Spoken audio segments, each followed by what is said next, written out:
Good evening, welcome to another edition of Scotland at 7 with me, Gordon Ross. Joining me in the studio via Skype this evening, I have Ken MacDonald from iScot magazine. Welcome, Ken, to the show. And sitting Hi. on my left-hand side, my left-hand side, your right-hand side, is Sam Payton from the Save Loch Lomond campaign. Welcome back, Sam. Hi, Gordon. How are you? Now I'm going to dive straight into the coronavirus update, and we'll continue with our stories and discuss them as we go along. Now, the coronavirus update. As of 2 p.m. today in Scotland, there has been a total of 127,204 coronavirus tests concluded.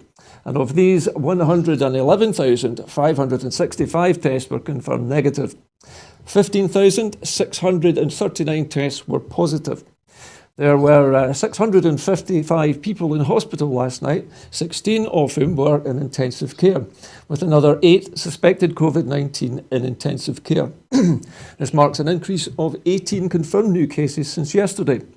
However, there have been no new deaths as a result of COVID infections for the second consecutive day.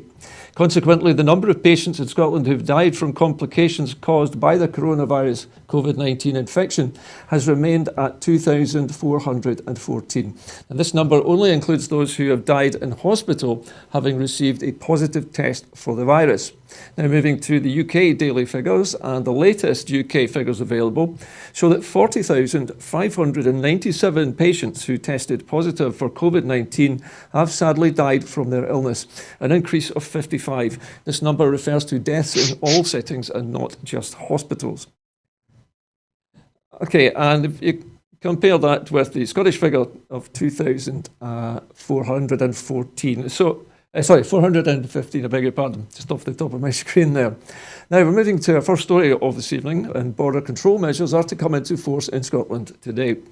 The new public health measures help to suppress coronavirus COVID-19 and prevent new cases being brought into Scotland and came into force today.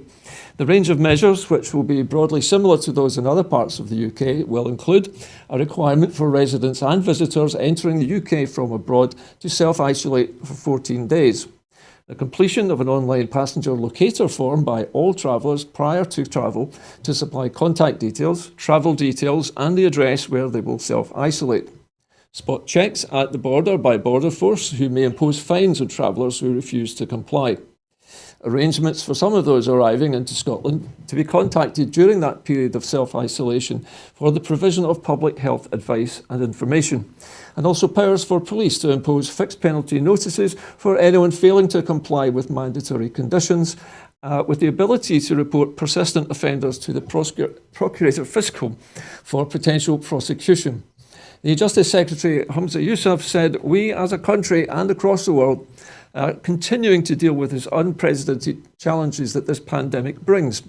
These public health measures will help play an important part in helping to prevent the further spread of the disease.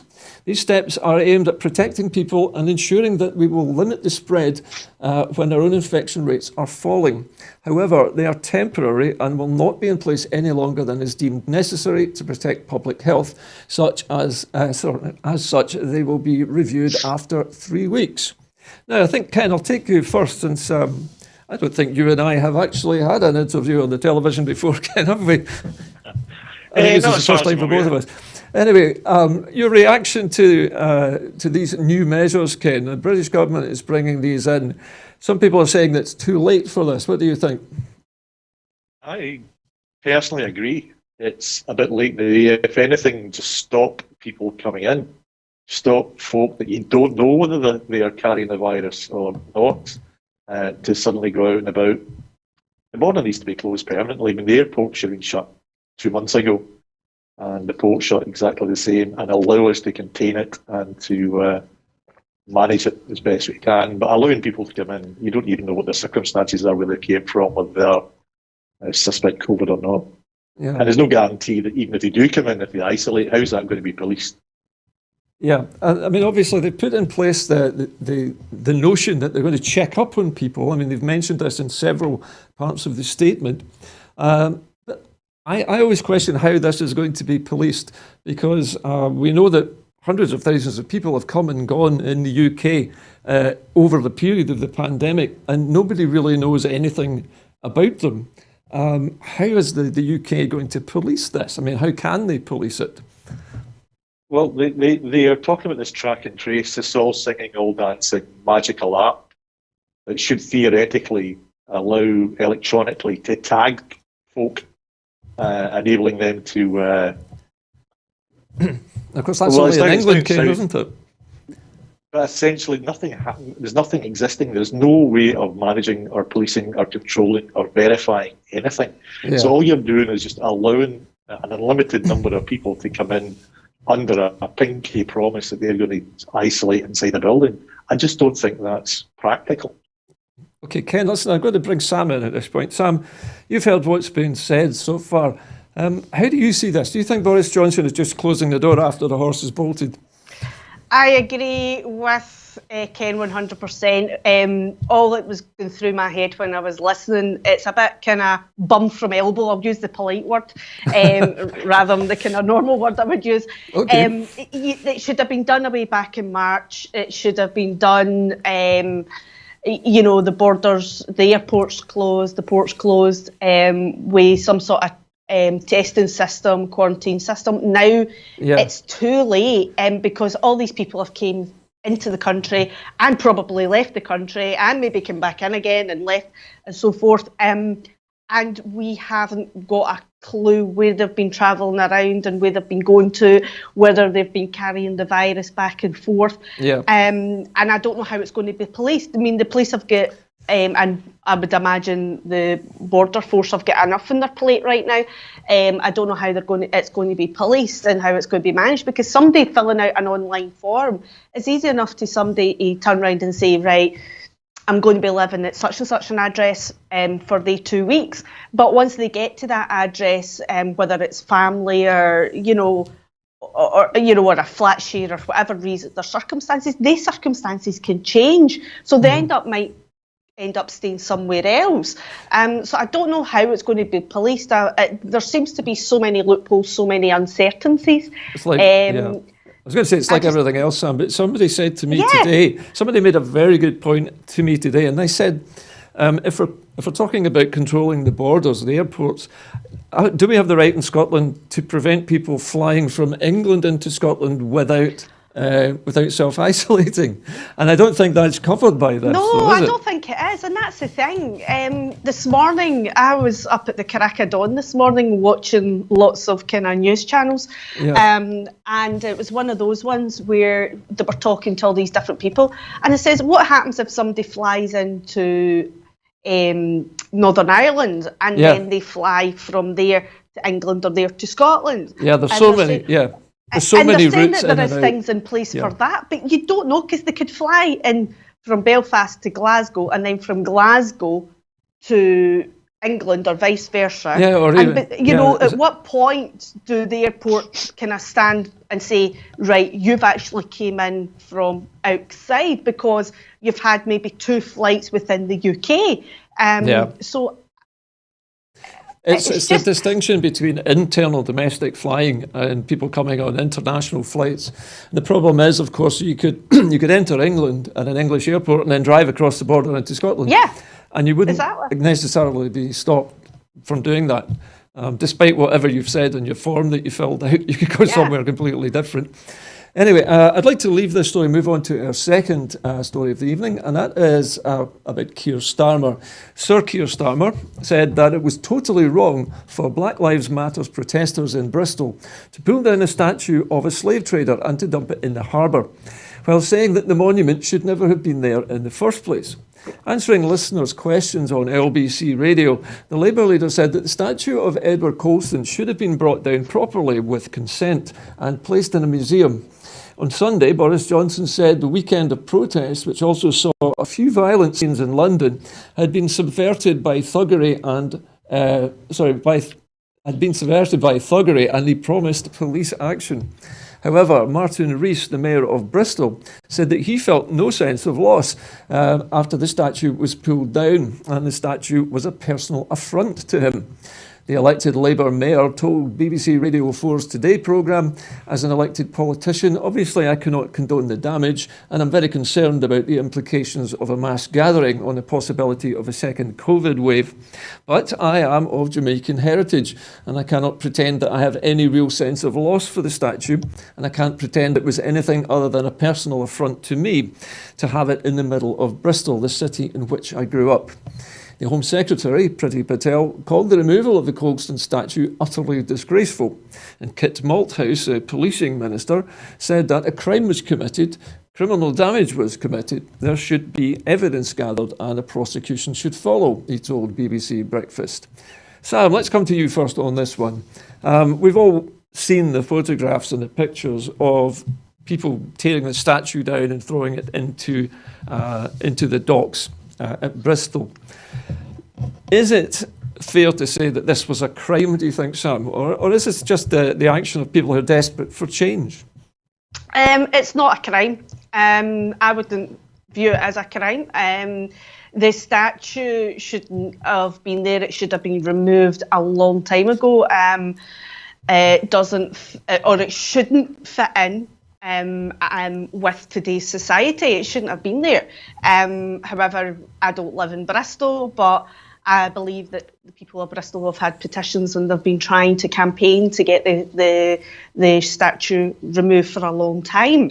Yeah. What I find quite ironic is a lot of the people who are calling this a crime cheered when the statue of Saddam Hussein got toppled.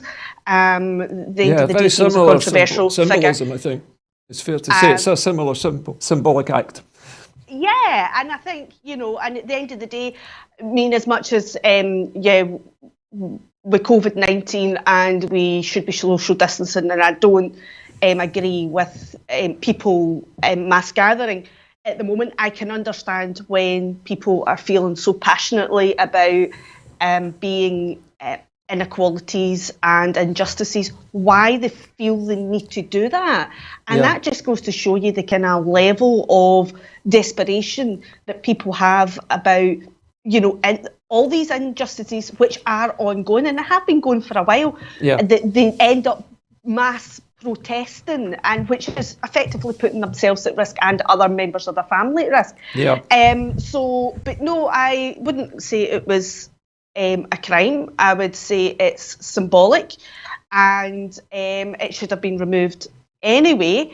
Yeah. And it should. I know the Mayor of Bristol says it would be eventually fished from the harbour and put in a museum. Yeah. And I think that's the most appropriate. Yeah, I believe there actually is a slavery museum. I think it's in Liverpool. And they were saying that they might take the statue. Anyway, Ken, to come to you on this matter, a symbolic act by people desperate for change, or is this, do you think, just almost like a kind of mania that swept across the internet, people reacting with anger, like it's the last straw? This man being dying because of a policeman's knee on his neck has just reignited the passions of people who have waited too long for change. Difficult one for me, because on one side you can empathise to a certain extent, but peaceful protest is peaceful protest.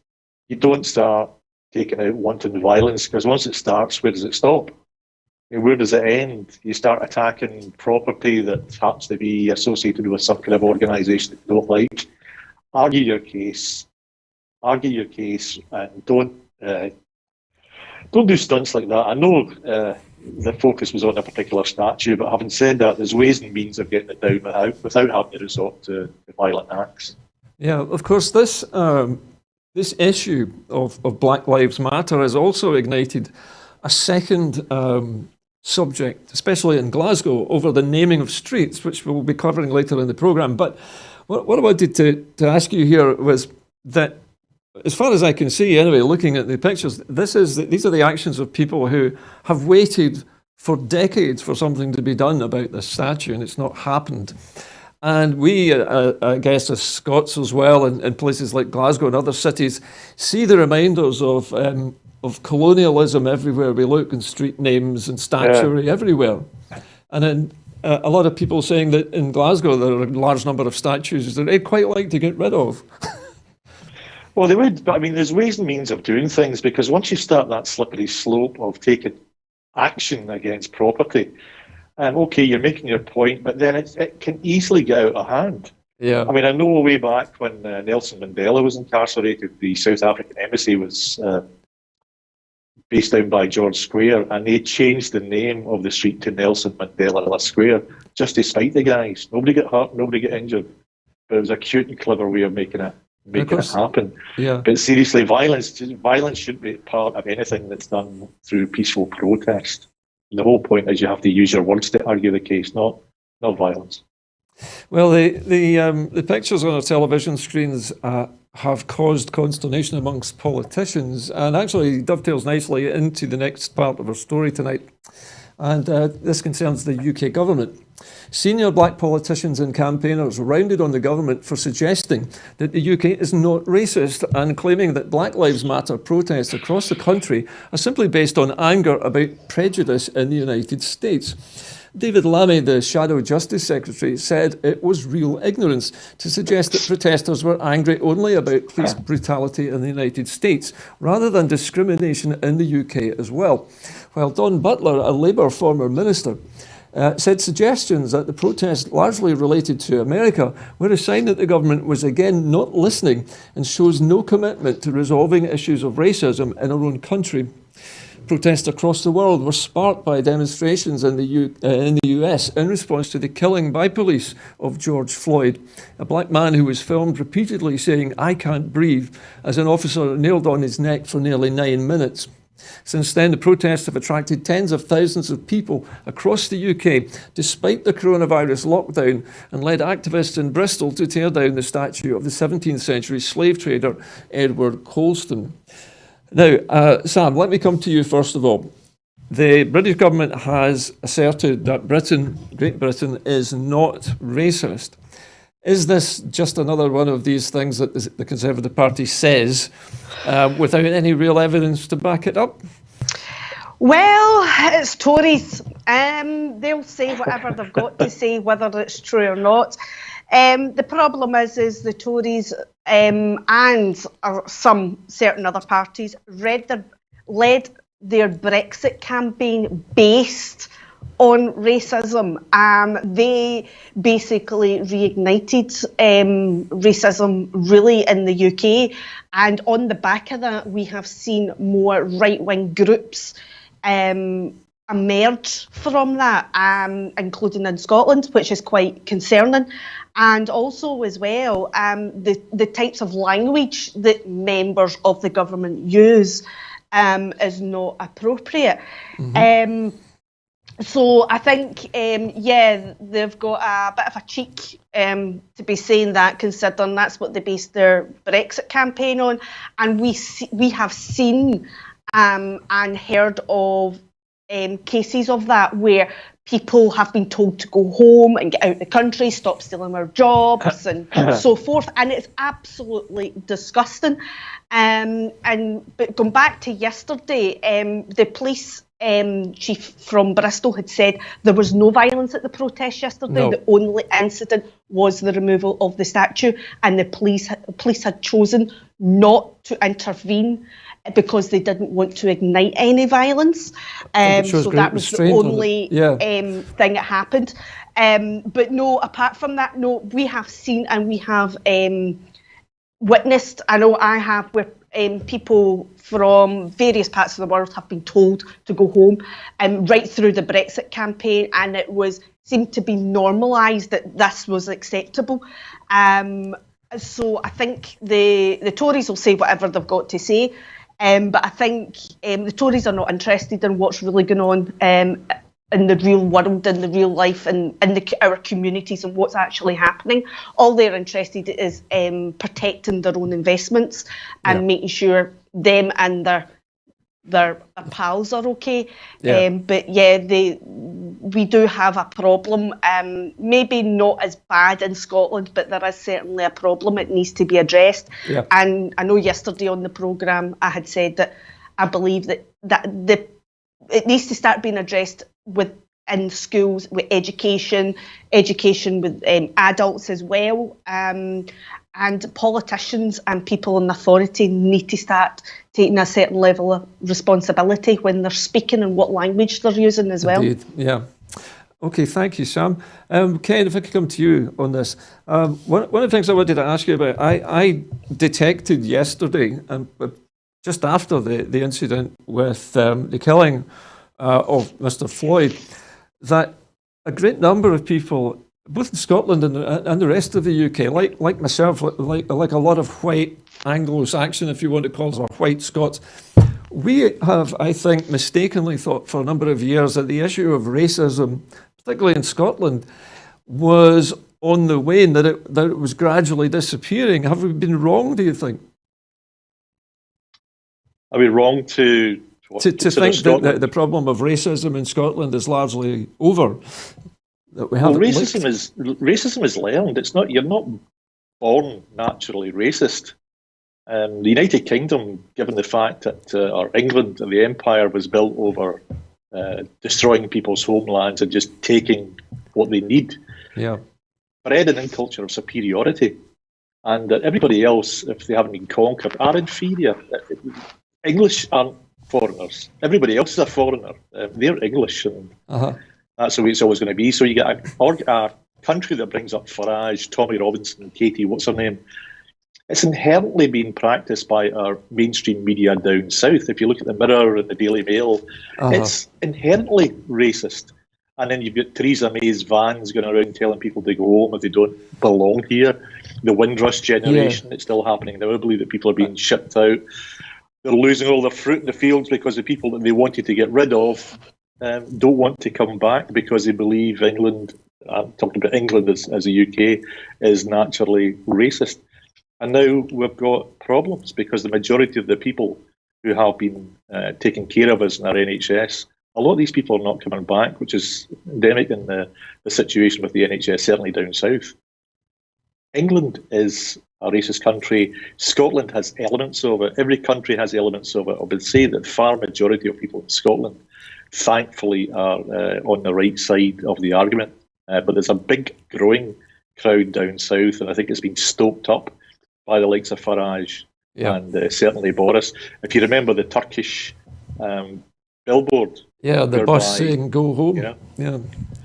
And we're going to be talking about the result of that meeting that was yet to be ratified, that was done in Turkey. So interesting stuff, but we've been lied to. And yes, Scotland has its problems, but not as bad as it is down south. Okay. Right, well, so I think we'll move on to the next part of the story tonight. Most of our stories this evening, incidentally, are all related to this subject, a lot of them anyway. And our next item, anti-racism campaigners have placed new signs on streets in the Scottish city of Glasgow that are named after historical figures with links to the slave trade, unofficially renaming them in honour of prominent black people. Scotland, like many other countries, has seen demonstrations against racism in recent days, inspired by protests in the United States over the death of George Floyd in Minneapolis. On Cochrane Street, named after a man who made a fortune in tobacco in the early 18th century, at a time when American and Caribbean plantations relied on slave labour, the campaigners put up a sign that read, Sheku Bayou Street. Sheku Bayou died in police custody in 2015, aged 31, after being arrested in Kirkcaldy. The circumstances of his death are the subject of an ongoing public inquiry. Other Glasgow streets were also given alternative names by the campaigners.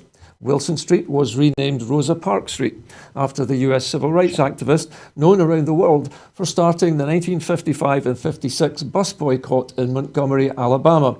It was one of the milestones in the struggle against racial segregation. Ingram Street was also given the name Harriet Tubman Street after the abolitionist born into slavery in the United States in the 19th century who escaped and organised rescue missions to help other slaves to escape. George Floyd Street sign was put up in Buchanan Street, although the sign has since been removed. Now, Sam, if I come to you first on this, it strikes me as I'm reading this story that this seems to be a very well-organised campaign by the activists who are trying to make their political point.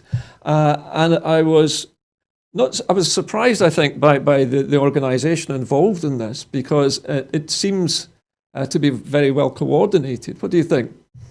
I think, yeah, as an activist, they are doing fantastic. And it's amazing how you can be very organised very quickly. When you've got a campaign, it hits home with so many people. And the kind of visual things are what gets people attention. I know people are saying peaceful protests, which I completely agree with, but sometimes you need, and I'm not condoning violence or vandalism or crime in any shape or form, but sometimes you need something visual like street names or posters, it gets you thinking, doesn't it? To kind of get the message across. And the renaming the streets is a good way of doing that. Yes, of course, it's not a crime either, Sam, is it? Because they weren't defacing the signs that were there; they were just placing these signs beside them. They're adding to them. Personally, I would like to see plaques alongside the street names, the original street names, explaining who this person is and what they done and how they made their money and what their involvement was in our horrible history, so to speak. Because again, that's another way of educating. Because not everybody will go to a museum, not everybody will jump online, not everybody will go and read a book.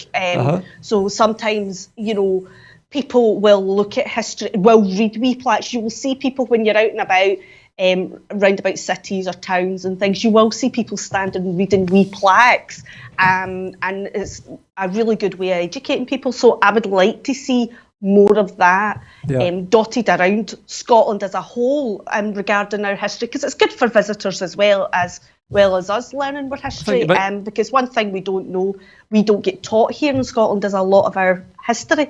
Yeah. Okay, Sam, thanks for that. Those are very, very good ideas by the sound of it. You might even be taken up on a few of them, I think. If I could get your input here, Ken, I was just thinking actually about how Scottish people generally like to support underdogs. And I remember very well the way Glasgow rallied when they were talking about Nelson Mandela Square being named in his honour. And Nelson Mandela, I think, was also given freedom of the city, wasn't he? So we're not averse to things of this nature. Do you think this could become a thing, what Sam is suggesting, having an explanation of who the street was named after and what they did? Yeah, I see no reason why not. I mean, just look at the horse with a cone in its head, or the Wellington statue, where people are making the point. You don't need to remove that from Glasgow. It's just ridicule it. So certainly the idea of having plaques, just highlighting it, I think is certainly well worth merit.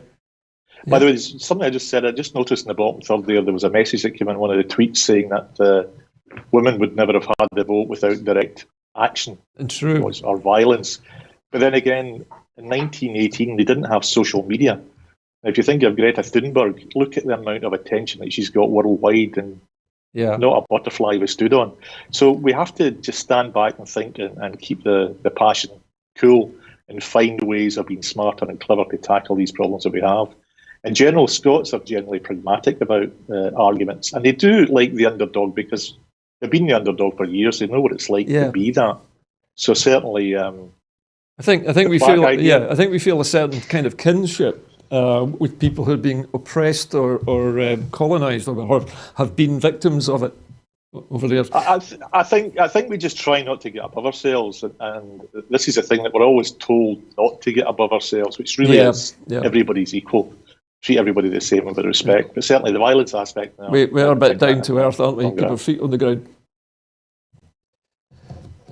But of course, we took part in some of the exploitation ourselves. Well, not personally, but our ancestors must have taken part in some of the exploitation which took place back then. And it's unfair, I think, to judge people from a different time where expectations and life expectancies were different when people had different attitudes. Absolutely, but we also have to learn from it. That's the whole point. If we're not learning from it, then where do we go from here? This is why I thought Sam's idea was such a good one, because it places the history on the street sign and allows people to make their own decision about how they feel about that. Okay, another story also related to the subject tonight in a different way. Black, Asian and minority ethnic people in Britain have been hit harder by job losses during the coronavirus crisis than the population as a whole, researchers have found. The share of Black, African and minority ethnic people in employment fell to 67.4% in April from 72% in February, researchers from the University of Essex and other academic centres said. It was a bigger drop than the decline of 79.4% from 81.1% for Black, Asian and minority ethnic people, they said, using data from the long-running Understanding Society survey led by the University of Essex. People from ethnic minorities also face higher health risks from COVID-19. Previously published research has shown Black and Asian people in England are up to 50% more likely to die after being infected, an official study said last week. The report comes as global protests to the killing of George Floyd in Minneapolis have put a renewed focus on the wider economic inequalities facing non-white people. The research shows that fewer Black, Asian and minority ethnic people who have reported a decline in the hours worked had been put on the government's coronavirus retention scheme than non-Black, Asian and minority ethnic people in the same situation. The scheme provides 80% of the wages of employees who are temporarily laid off. United States data published last week showed that joblessness among African Americans and Asians rose even as the overall unemployment rate dropped unexpectedly in May. Now, Ken, I think I'll come to you first on this one.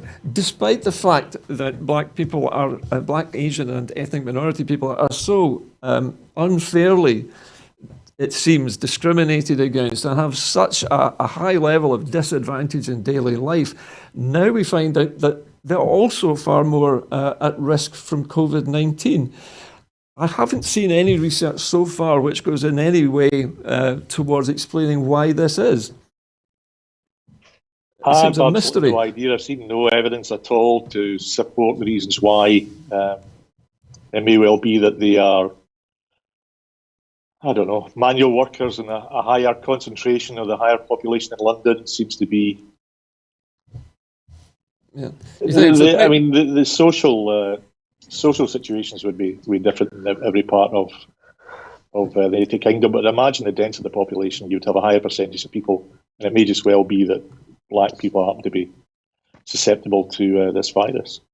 It's unfortunate. Sam, it does seem so unfair, doesn't it, that people from Black and Asian and minority ethnic groups seem to suffer so much in so many different ways, and to literally add injury to insult here by these new figures showing that they are much more at risk from this virus than other groups. But this is also basically because they're more likely to be frontline workers. They're more likely to be working like women in retail, cleaning jobs, bus drivers, all the kind of public transport services and things like that. So they are dealing with people more day-to-day frontline. So they are more at risk of coming into contact with COVID. Also, as well, with a lot of different communities, they kind of live in bigger households. They are more family orientated than we've kind of lost that over the generations. That's an interesting So observation. there's that as well. Sam, if we can have a look at the effects of the disease on people's jobs. You were mentioning people in lower paid jobs, so they may be on unsafe contracts, 0 hours contracts. And when the furlough, when the lockdown came along, employees with contracts, with normal contracts, would have been furloughed, but I guess the other workers would just simply been paid off. Yeah, they would have I would imagine what's happened is the 0 hour contracts and things like that, they're less secure. They've got less secure work. They've not got the same contracts, the same, they've not been given the same security. And so I think that will have been played a problem in that as well. Yeah. And also as well, it's just there's so many different factors in there as to why it's affecting the unemployment as well. Yeah, I think you could. I think the most remarkable thing here, Ken, if I could come to you just for a very brief moment here, the figures coming from the United States showing that unemployment amongst this ethnic group went up during the period that non-black Asian and minority ethnic groups, at the same time as other people were employed, these people were becoming unemployed. It just seems to beg our belief that the two things can move in opposite directions like that. In the States. It's not really comparing apples with apples, certainly from the UK to America. I mean, first of all, you get healthcare, which the vast majority of white people can't afford or struggle to pay it, first of all. Yeah. And the percentage of tertiary education, I think, between white and black, certainly in America, is quite pronounced. So there's so many different aspects and variables to take in, but essentially it all boils down to America is a particularly racist country, and as we know that the current president just doesn't even care. Who knows what happens, and they really need to be reset, switched off, switched back on again to reboot it to be a bit more modern. I think possibly it's true that there are more white people in positions where there could be more people of colour. I'd like to move on from the subject that we've been talking about so far and into something slightly different. The SNP has renewed calls on the UK government to stop failing women and girls who face violence and to ratify the Istanbul Convention exactly 8 years after the UK signed it.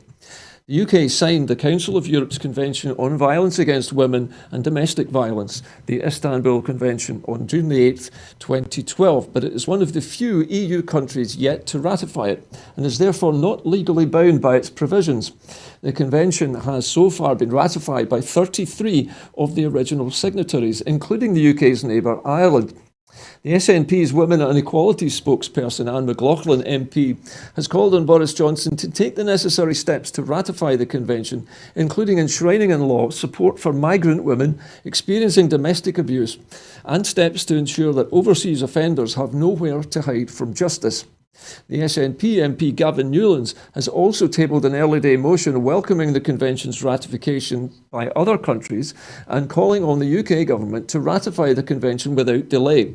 It also recognises the work of former SNP MP Dr. Ailey Wakeford in bringing forward Preventing and Combating Violence Against Women and Domestic Violence Ratification Convention Act 2017, an act obliging the UK to ratify the Istanbul Convention. Sam, I think I will talk to you about this one first. This, talking about people who seem to suffer disproportionately, women again in the spotlight here. Why do you think the British government has so far not bothered to sign this convention, not bothered to ratify this convention 8 years after it signed it?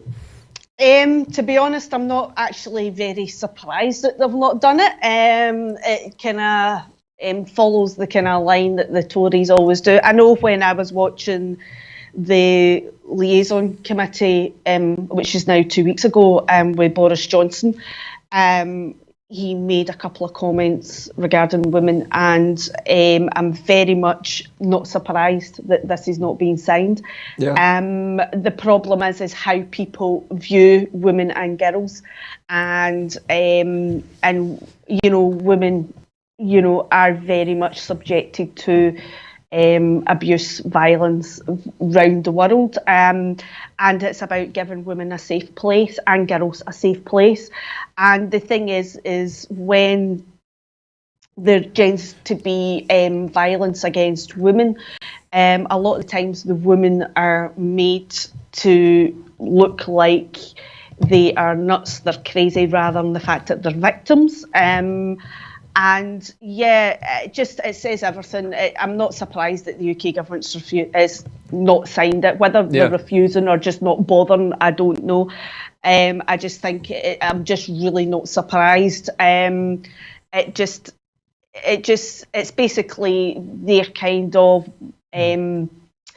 ethics, which they don't really have. The thing is that when I was going to say, Sam, when Britain signed this this particular convention. It was actually Theresa May who signed it, even though the British government has not yet ratified it. And I wonder if I could bring you in, Ken, at this point. Do you think there is a political aspect to this, that perhaps because this convention is associated broadly with the Europeans, that the British Brexit-obsessed Tory government is not willing to do anything remotely connected with Europe? Well, if you recall, I think there was some kind of stories floating about the European Convention on Human Rights, where Britain was trying to extract itself from it, which would have all sorts of ramifications on workers' hours and holiday pay and everything else. So it may well be something that's still up for debate within the Tories, that they just haven't decided what they're going to do on it. So kicking it into the grass might be the wisest thing for the minute. Yeah. Okay. Now we're going to move on to our next story, and this involves the royal family. The United States Department of Justice is seeking to question Prince Andrew as a part of its investigation into possible co-conspirators of the deceased financier and convicted sex offender Jeffrey Epstein. A US law enforcement official said today. The US investigators want to interview Andrew, Queen Elizabeth's second son, about his friendship with Epstein, who was found dead in prison last year while awaiting charges on trafficking minors. The official, who has direct knowledge of the investigation, said on condition of anonymity. Andrew, who's 60, has not been accused of any wrongdoing, said in a public statement in November that he was stepping down from his public duties because of the furor over his links to Epstein and would be willing to help in any appropriate law enforcement agency with their investigations if required. In March, Manhattan-based US attorney Geoffrey Berman said that despite the British royal publicly stating that he would cooperate with the inquiry, the prince had shut the door on voluntary cooperation, and our office is considering its options. Sam, this is another one. I mean, the British monarchy seems to be dogged by this story of Prince Andrew's association with the convicted sex offender Jeffrey Epstein. Although he's not been accused of anything, it does seem rather unusual that, having promised that he would help in any way possible, that he hasn't actually replied to any of the requests for help. It seems he hasn't responded. Yeah, well, according to a statement from the royal family this afternoon, they stated that he had offered, I think it was twice, or maybe, we'll need to double check that, to assist them in their inquiries. But the thing is, it's one of those ones, there's so much that I could say that I can't say online, live. It's one of those ones. We'll wait and see. But yeah, he should be definitely over there helping with the inquiries. Yeah. Whether he does or not is another thing. Being a member of the royal family seems to have a privilege to a certain degree. So he should be over there. And I want to see how soon he is going to get himself on a plane and over to America and assisting them in their inquiries. Okay, thank you, Sam. Ken, do you think that Prince Andrew can redeem his reputation by going to America and helping with the inquiry into Mr. Epstein? I hope he goes.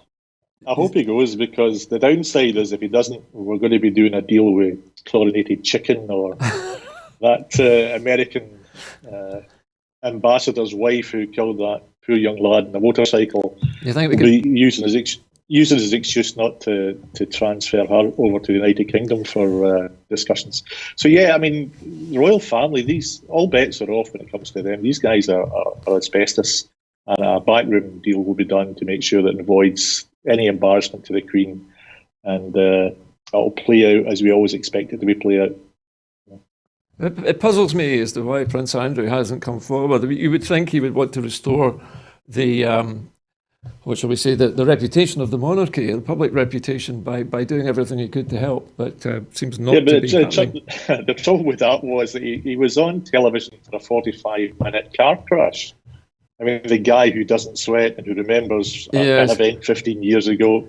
It's just unbelievable. This is one of the worst interviews ever. The guy had guilty written all over his forehead, but he's royalty, so everybody has to show deference. He can't be accused the same way that Yeah. Anybody else would be accused. He's innocent of innocent. He's royal family. That's other people that get into trouble with the Americans. Well, listen, thanks for that, Ken. Right, okay, we're moving to our next story now. And in a really surprising turn of events, I have to say, the Minneapolis City Council members have pledged to abolish their police force, whose officer knelt on the neck of a dying George Floyd, as the biggest civil rights protests in more than 50 years demanded a transformation of US criminal justice. The prospect that Minneapolis could abolish its police force altogether would have seemed unthinkable just 2 weeks ago. 9 members of the 13-person city council pledged on Sunday to do away with the police department in favour of a community-led safety model, although they provided little detail. A veto-proof majority of the MPLS City Council just publicly agreed that Minneapolis Police Department is not reformable and that we're going to end the current policing system. And this from Alondra Cano, a member of the Minneapolis Council, and said it on Twitter. In New York, Mayor Bill de Blasio told reporters that he would shift some budgets out of the city's vast police budget and reallocate it to youth and social services.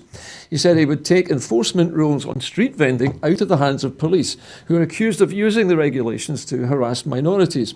Curfews were also removed in New York and other major cities, including Philadelphia and Chicago. Now, I think this is proof, if nothing else, that a good old big demonstration can sometimes move mountains. Ken, if I could start with you on this one, I have never heard of a council of any kind abolishing its own police force. This is remarkable, is it not?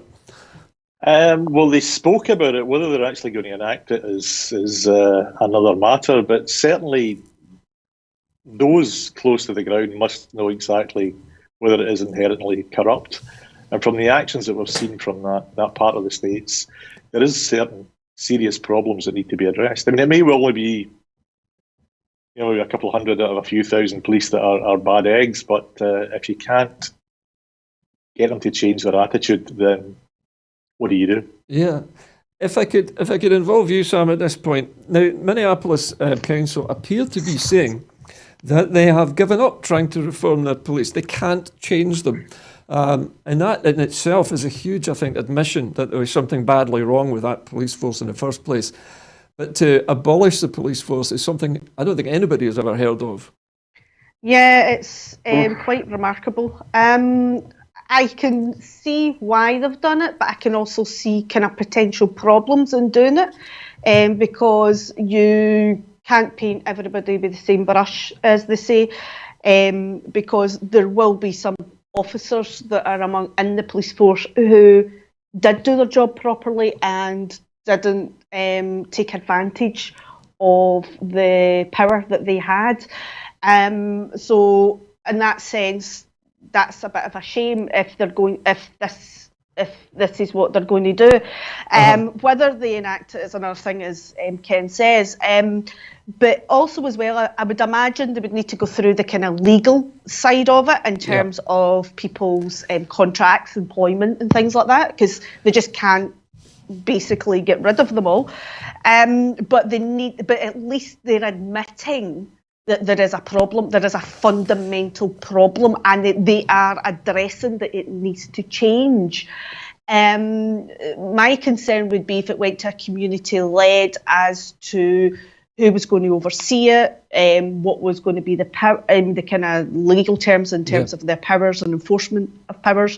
There's a lot to kind of go into. So obviously, with the American legal system, they would need to go through all that. So it's something that's not going to happen overnight, but they definitely need to get rid of the problem areas within the police force, whether it's individuals or it's complete units. They're going to have to seriously address that. And this is one step in that direction of addressing that.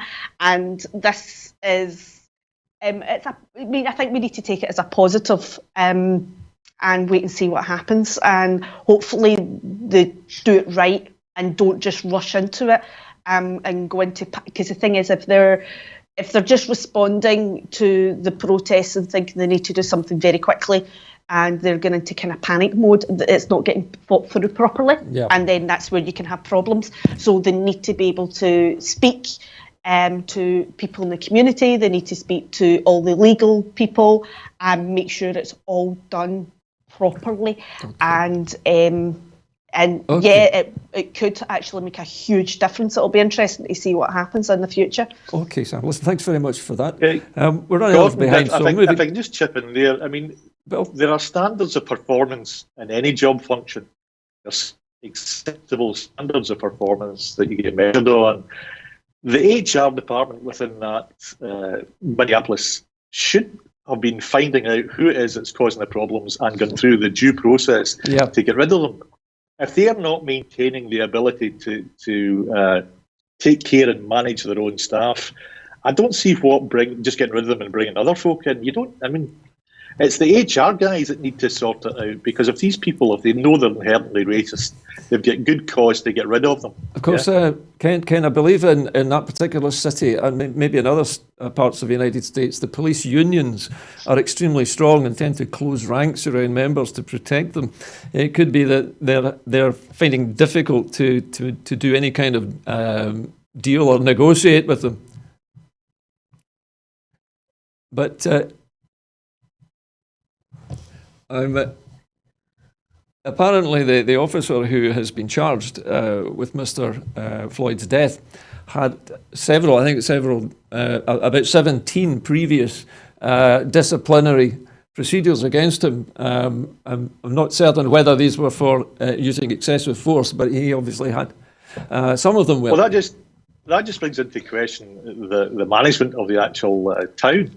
They should be, if the guys get 17 felonies against them, surely to goodness the union can't stand there. What are they going to do? Withdraw their staff, which is what they're trying to do now. So I think... Okay. Well, listen, I need to move on. We're dropping behind time a little bit. And our next story is completely the other side of the world now, in Russia. Russians are preparing to vote on constitutional amendments on July the 1st, and they could be forgiven for not knowing that they could pave the way for President Vladimir Putin to rule for another 12 years once his current term expires. Months of television, online and poster advertisements have listed proposed changes to pension rights, animal rights and others, but they've failed to highlight the fact that the amendments would allow Putin to run again for president, despite having served the constitutional maximum of 2 consecutive terms. There are lots of changes, and it's hardly possible to single one out, Kremlin spokesman Dmitry Peskov told reporters when asked about the issue on Monday. They are important when taken together. An official website was set up last week to provide information on the proposed amendments, but it did not mention the impact on Putin until a journalist pointed out the omission. There are various technical filters, or maybe it just dropped off when the site was being populated, Peskov said, adding that the information had now been added. A raft of constitutional changes will, among many other things, reset Putin's presidential term tally to 0, allowing him to serve 2 more back-to-back 6-year terms until 2036 if re-elected. Critics have called the move a constitutional coup that could allow Putin, who's 67, to unfairly extend his rule for more than 2 decades past the 2024 end of his existing term. Okay, Ken, this story, again, this sounds remarkable that the Russian people have not been made aware of this in the advertising until a journalist pointed this out. Do you think that President Putin is just trying to sneak back in via the back door because of these amendments? Well, he is foreign, so... You would expect it. Yeah. Fair play to him. I dare say there's the situation whereby Boris Johnson tried to prorogue Parliament. So, it's variations in a theme.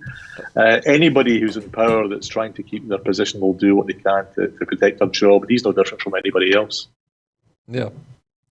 Well, listen, because we're so short of time, Sam, I'm going to bring you in on our next story because we are a bit close to time.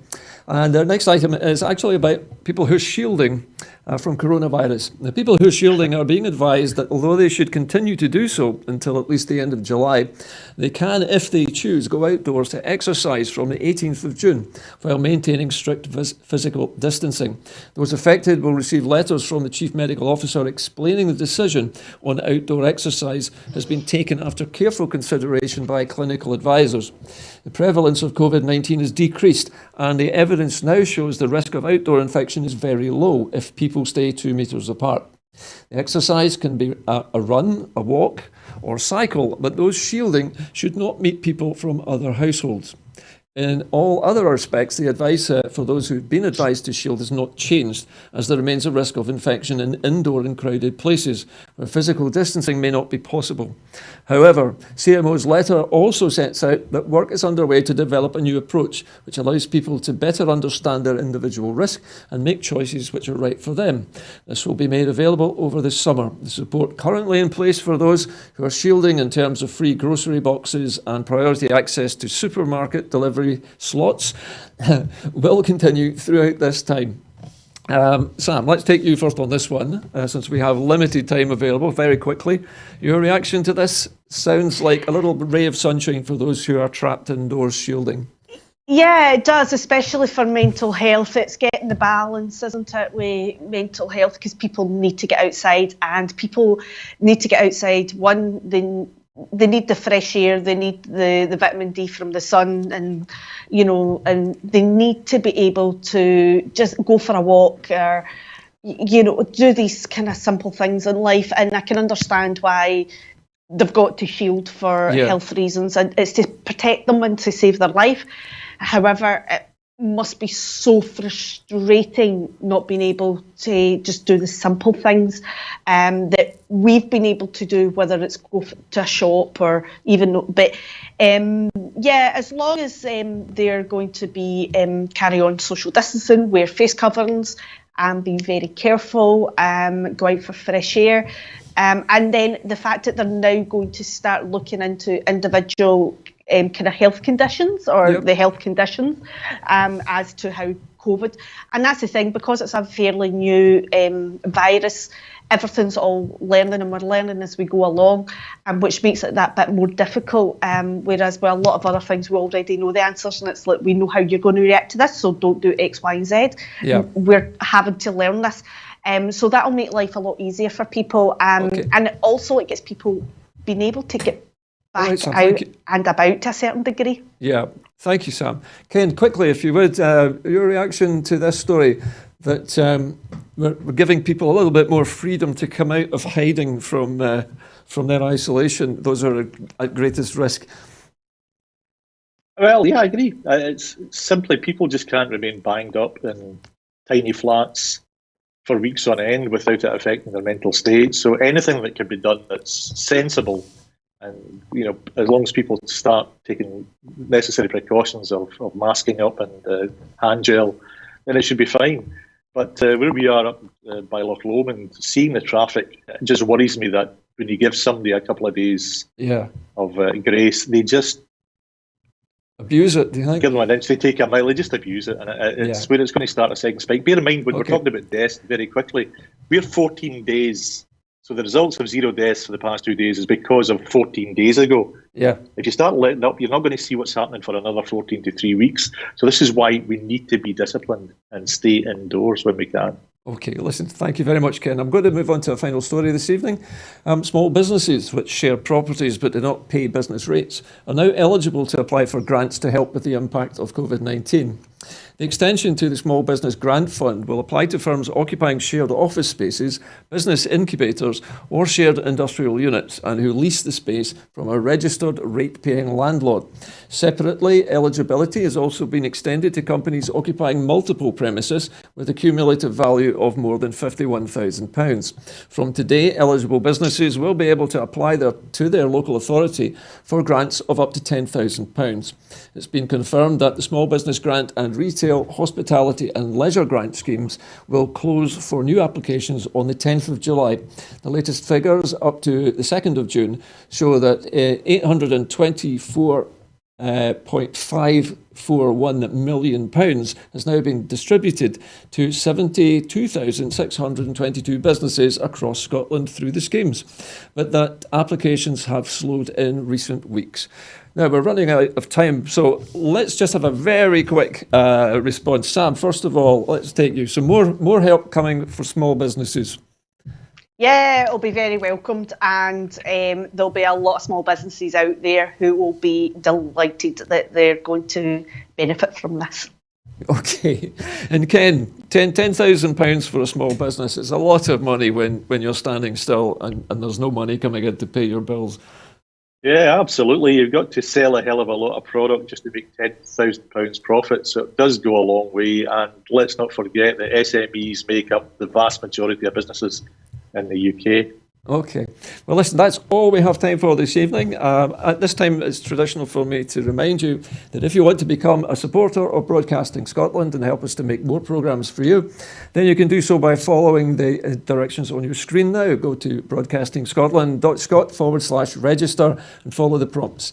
That's it from the studio here in Cowcaddens tonight. And I'd like to thank my guests, Ken MacDonald and Sam Payton, and say good night, and I'll see you on Thursday.